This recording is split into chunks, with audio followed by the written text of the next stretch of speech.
तो दोस्तों Q&A की एक नई वीडियो में आप सबका स्वागत है। जिन साथियों ने हैशटैग बोलो राजगुरु जी के साथ मुझसे सवाल पूछे हैं, उन्हीं सवालों के जवाब इस वीडियो में देने वाला हूं। नमस्कार साथियों, मैं हूं आपका अपना साथी राजगुरु जी। तो चलिए दोस्तों, आपके सवालों का सिलसिला है वो शुरू कर लेते हैं। और देखिए भैया, मेरे एरिया में तो सर्दी बहुत ज्यादा पड़ रही है और मुझे तो बहुत ज्यादा सर्दी लग रही है। आपके एरिया में कैसी पड़ रही है वो मुझे कमेंट करके वो जरूर बताएगा। और आज के हमारे जो पहले साथी हैं उनका नाम है मुकेश मंगल, और इनका सवाल यह है कि सर, मेरी बेटी 8th क्लास में आरबीसी स्कूल में स्टडी करती थी, उसका पद्माक्ष की प्राइस के लिए सिलेक्शन हुआ है, बट अब सीबीएसई स्कूल में एडमिशन करवा दिया है। अब इसका फॉर्म कौन सी स्कूल वाली फिल करेंगे, प्लीज रिप्लाई। तो भैया देखिए, मैं आपको बताना चाहूंगा, बच्चे रेगुलर होने चाहिए। और अपने देखिए, माध्यमिक शिक्षा बोर्ड अजमेर की ये लिस्ट है, और इसके साथ साथ अपने जो कक्षा 8वीं की है, जो कि पंजीयक शाखा बीकानेर के द्वारा इनको रिजल्ट है शिक्षा विभाग को दिया जाता है। तो ऐसे में देखिए, सीबीएसई का थोड़ा सा मैटर है वो अलग हो जाता है। फिर भी देखिए, मैं आपको कहना चाहूंगा, बालिका जिस स्कूल से कक्षा 8वीं पास की है उनसे एक बार संपर्क कीजिएगा। अगर उनके पोर्टल पे नाम प्रदर्शित हो रखा है तो आवेदन किया जा सकता है, अन्यथा भैया आवेदन नहीं किया जा सकता, क्योंकि आजकल ये सब कुछ ऑटोमेटिक हो रखा है। ये नहीं कि अपन मैन्युअली हाथ से टाइप करके फॉर्म फिलअप कर सकते हैं, ऐसा बिल्कुल नहीं है। ऑटोमेटिक पोर्टल पे है, नाम आ जाता है। अगर नाम आ रहा है तो आप आवेदन कर सकते हैं। इसके अलावा यहाँ पे देखिएगा, जैसे वो टीसी जारी होती है तो बालिका का नाम उस स्कूल से हट जाता है, लेकिन नियम और शर्तों के अनुसार यहाँ पे बालिका रेगुलर अध्ययनरत होनी चाहिए, वो दूसरी स्कूल में भी हो सकती है।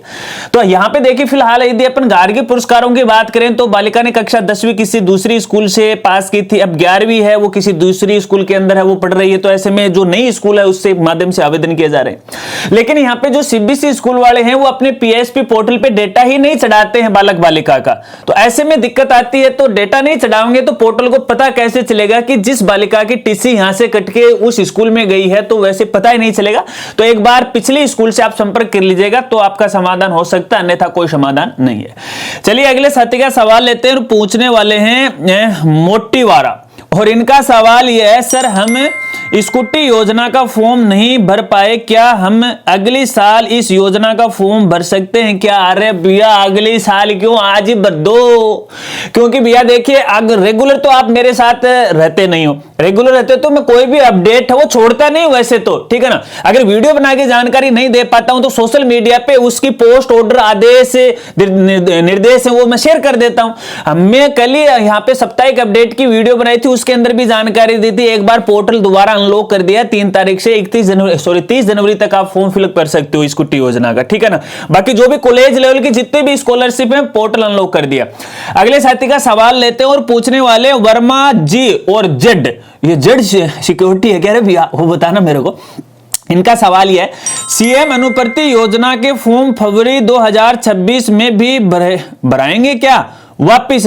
अरे नहीं, दोबारा क्यों भरवाएंगे? ये तो नए साल से या नए शैक्षणिक सत्र के भरवाएंगे। पिछले शैक्षणिक सत्र के तो अभी हो गए, अभी तो मेरिट वेरिट वाला मामला चल रहा है, वहां पे जो कोचिंग उनका आवंटन हो रहा। चलिए अगले साथी का सवाल लेते हैं, और पूछने वाले हितेंद्रा, और इनके सवाल ये कि एसजी स्कॉलरशिप के बारे में वीडियो बनाए, अप्लाई कैसे करें, प्रोफाइल क्रिएट नहीं हो रही है। हाँ भाई हितेंद्र, ये जैसी समस्या केवल आपकी नहीं, बहुत सारे स्टूडेंट की भी, क्योंकि एसजे की स्कॉलरशिप के फॉर्म भरे जा रहे हैं। मैंने भी इसके बारे में आपको जानकारी दी थी। तो यहाँ पे देखिएगा, मैं भी आज यहाँ पोर्टल चेक कर रहा था, तो फॉर्म भरने में तो किसी प्रकार की कोई प्रॉब्लम नहीं आ रही है। लेकिन इसके लिए मैं 2 वीडियो बनाऊंगा, दोनों वीडियो आप देखना। एक तो ओटीआर करना आपके लिए कंपलसरी होगा, ठीक है ना, समझिएगा इसे। और उसके बाद यहाँ पे अपना फॉर्म फिलअप करना पड़ेगा। तो पहली वीडियो हमारी ओटीआर की आएगी, और उसके बाद यहाँ पे कैसे अपना एसएसओ आईडी से या एसजे की स्कॉलरशिप भर सकते हैं वो आएगी, ठीक है ना। चलिए यहाँ पे ध्यान रखना है कि दोनों चैनल पे मैं बताऊंगा इस बारे में, बेसिक इंफॉर्मेशन इस चैनल पर बता देंगे, और फॉर्म फिलअप की प्रोसेस हमारा जो ज्ञान कामना यूट्यूब चैनल है उस पर बता देंगे।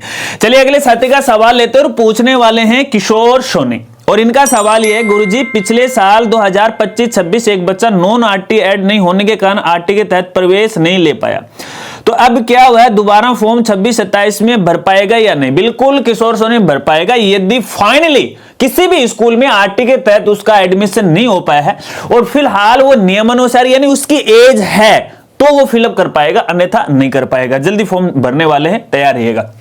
चलिए अगले साथी का सवाल लेते हैं और पूछने वाले KS 777 और 9 और इनका सवाल ये गुरुजी, अब ये लो नया सवाल। अच्छा जी, बहुत मुझे नए सवाल में बड़ा इंटरेस्ट रहता है ना। और इनका सवाल यह कि LPG cylinder NFS ration card से लिंक था, सब्सिडी भी आ रही थी और अब जिसके नाम से एलपीजी कनेक्शन था उसकी डेथ हो गई, एलपीजी कनेक्शन उसके बेटे के नाम ट्रांसफर करवा लिया, तो अब सब्सिडी आएगी या नहीं? ऑनलाइन एलपीजी आईडी बेटे के नाम शो हो रही है पर राशन कार्ड में शो नहीं हो रही है, दोबारा सीडिंग भी नहीं हो सकती, ऑलरेडी मैपिंग शो हो रहा है, अब जवाब दो गुरुजी। तो भैया देखिए बात ऐसी है, यहाँ पे अपनी बात करें जन आधार की और राशन कार्ड की, तो देखिए पूरे परिवार के अंदर है केवल एक जो कैंडिडेट है उसके नाम से ही एलपीजी कनेक्शन होता है। अगर वो मैपिंग है तो आपके पैसे आएंगे। हाँ, ये हो सकता है कि कोई टेक्निकल इशू आ जाए, देखिए उसकी तो मैं यहाँ पे आपको कह नहीं सकता, ठीक है। अब इसमें देखिएगा ये जो एनएफएसए वाला अपना जो मामला है, इसमें जो अपनी राज्य सरकार है वो सब्सिडी बहुत धीरे धीरे मरी है वो दे रही है ना। तो इसमें देखिएगा अपने घर का जो मुखिया है ना, अपने जन आधार में अपने कोई भी व्यक्ति हो उसके नाम के आगे आप अपनी एलपीजी आईडी है वो ऐड कर सकते हैं। रही बात अपने राशन कार्ड की, तो राशन कार्ड में वो पहले से मैप है, क्योंकि राशन कार्ड में जब डेटा सिंक किया जाता है तो उसके अंदर ये देखा जाता है कि इसके अंदर कोई गैस कनेक्शन लिंक है या नहीं है, ठीक है। तो चिंता मत कीजिएगा, हो जाएगा आपका काम। बाकी कोई बाद में प्रॉब्लम आए तो मेरे साथ आप जरूर शेयर करना, हम भी इस बारे में और ज्यादा रिसर्च कर लेंगे, ठीक है। चलिए अगले साथी का सवाल लेते हैं और पूछने वाले हैं डिजिटल विजन 2 और इनका सवाल यह है बीएड फर्स्ट ईयर इंटर्नशिप के फॉर्म में क्या भरे जा रहे हैं, अगर हैं तो वीडियो बनाकर भरें। हाँ जी, बिल्कुल पूरी जानकारी देना। बिल्कुल देखिए जैसे ये स्टार्ट होंगे, जैसे इस बारे में मेरे पास कोई अपडेट आएगा तो मैं आपको इस बारे में जरूर जानकारी दूंगा इंटर्नशिप के बारे में। और ये इंटर्नशिप की जो जानकारी है शॉर्ट में तो इस चैनल पे आपको मैं बता दूंगा नोटिफिकेशन के जरिए, और फुल वीडियो हमारा जो राजगुरुजी एडू चैनल है उस पे मैं आपको बताऊंगा, ठीक है।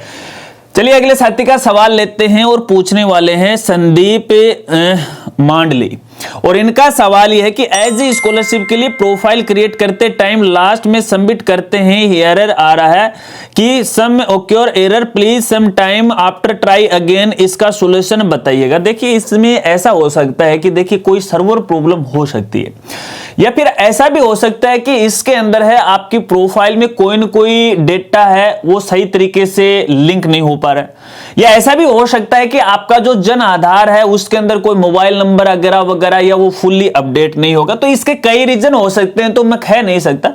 फिर भी मैं आपको कहना चाहूंगा आप एक बार अपनी एसएसओ आईडी और पासवर्ड है मुझे मेल कीजिएगा, ठीक है। तो मैं एक बार चेक कर लेता हूं मेरे लेवल पर। जब आप मेल करो ना तो पूरी क्वेरी उसके अंदर लिखना कि आपको क्या समस्या आ रही है, क्योंकि मेरे पास यहाँ पे बहुत सारे साथियों की मेल आ जाती है तो मैं समझ नहीं पाता हूँ। मैं कई बार बोलता हूँ वीडियो में आप अपनी आईडी शेयर करो, तुरंत शेयर भी कर देते हैं, फिर मैं समझ नहीं पाता हूँ कि इसके अंदर मुझे करना क्या है, ठीक है ना। तो इस बात का आपको ध्यान रखना। चलिए अगले साथी का सवाल लेते हैं और पूछने वाले हैं आशादीप स्कूल बिल्लो और इनका सवाल यह है कि आरटी एडमिशन के लिए कक्षा 1 में संभावित उम्र क्या है और पीएसपी पोर्टल पर सचिव अध्यक्ष का परिवर्तन कैसे करें। तो देखिए फिलहाल जो लास्ट ईयर की थी रूल एज है वही रहने वाली, इसमें कोई परिवर्तन यहाँ पे नहीं रहने वाला है। बात रही अध्यक्ष और सचिव की, तो डायरेक्टली पीएसपी पोर्टल से अपन इसको चेंज नहीं कर सकते, अपना जो एकीकृत मान्यता मॉडल है उसके माध्यम से हमें करना होगा, लेकिन वो भी फिलहाल लॉक पड़ा है और लॉक हो तो आप उसमें चेंज नहीं कर सकते। इसलिए आपको एकीकृत मान्यता पोर्टल की जो प्रोफाइल है और अपनी सोसाइटी डिटेल वो अनलॉक करवाना पड़ेगा। अब यहाँ पे देखिए जो प्रोफाइल है वो तो निदेशालय के द्वारा अनलॉक होगी, बाकी आगे की दो स्टेप हैं जैसे सोसाइटी स्टेप है ये है वो आप अपने डीओ से अनलॉक करवा सकते हैं, तो वहां से अनलॉक करवाएगा और वहां से वो डेटा आ जाएगा, ठीक है ना। उसके बाद आपका चेंज हो जाएगा। चलिए अगले साथी का सवाल लेते हैं और पूछने वाले हैं किशोर जालोर। इनका सवाल यह है कि सर जी बीएसटीसी 2026 का फॉर्म भरते समय गलती से हस्ताक्षर की जगह अंगूठे का निशान और अंगूठे के निशान की जगह हस्ताक्षर अपलोड हो गया, अब उसका समाधान बताइए। तो भैया देखिए फिलहाल तो कोई भी समाधान नहीं है। दूसरी बात, जब भी यहाँ पे देखिए फॉर्म करेक्शन का मौका तो दिया जाता है, लेकिन इसमें फोटो सिग्नेचर उसमें करेक्शन करने का मौका नहीं दिया जाता। फिर भी देखते हैं अगर कोई नया नोटिफिकेशन आता है तो उसमें इस बार कोई अनुमति देते तो वो अलग बात है। फिर भी मैं आपको कहना चाहूंगा अगर ये गलत हो गए हैं तो वैसे टेंशन लेने की आपको आवश्यकता नहीं, महज है कि ये फॉर्मेलिटियां होती हैं विभाग की, चाहे अंगूठा इधर आ जाओ चाहे उधर आ जाओ, क्या मतलब पड़ता है उनको, ठीक है ना। बस विभाग को तो मतलब है डेटा से। देखिए ये अपना जो अंगूठा है ये सिग्नेचर क्यों अपलोड करवाए जाते हैं, देखिए इनका अपलोड करवाने का एक ही मकसद होता है कि जब भी कोई ऐसे फ्रॉड का मामला हो जाए तो उसका वेरिफिकेशन करने के लिए, हैंडराइटिंग मैच करने के लिए इन चीजों को अपलोड करवाया जाता है विभाग के द्वारा। एक सहमति भी होती है क्योंकि इनके कुछ टर्म्स और कंडीशन होते हैं, उन टर्म्स और कंडीशन मानने के लिए हमें अंगूठा और हस्ताक्षर करना पड़ता है भैया। तो घबराने की आवश्यकता नहीं है। फिर भी जैसे ही फॉर्म का काम कंप्लीट हो जाए और जब विभाग के द्वारा यहां पे मौका दिया जाए उस समय अगर आपको अनुमति है तो ठीक है, नहीं है तो संबंधित डिपार्टमेंट को आपको मेल करना है और उनको अपनी जो भी समस्या उनको बताना है। तो वो हो सकता है कि शायद आपको ये परमिशन दे दे या फिर वो अपने लेवल से इनमें है वो चेंज कर दे, ठीक है। चलिए अगले साथी का सवाल लेते हैं और सवाल तो लगभग यहाँ पे पूरे हो चुके हैं। आशा रखता हूं अब आप अच्छी तरह से वो समझ गए। अगर वीडियो जानकारी आपको अच्छी लगी तो वीडियो को लाइक कीजिएगा, अपने दोस्तों के साथ शेयर कीजिएगा। मिलते हैं फ्रेंड्स अगले एक नई वीडियो के साथ, नए अपडेट के साथ। लेकिन इससे पहले यदि कोई भी साथी आने वाली Q&A वीडियो के अंदर अपना सवाल इसी तरह से पूछना चाहता है तो जब भी आप अपना कमेंट या सवाल करो तो हैशटैग बोलो राजगुरु जी के साथ क्या करो तो आपके सवाल को भी शामिल है वो कर लिया जाएगा। तो जय हिंद, जय भारत।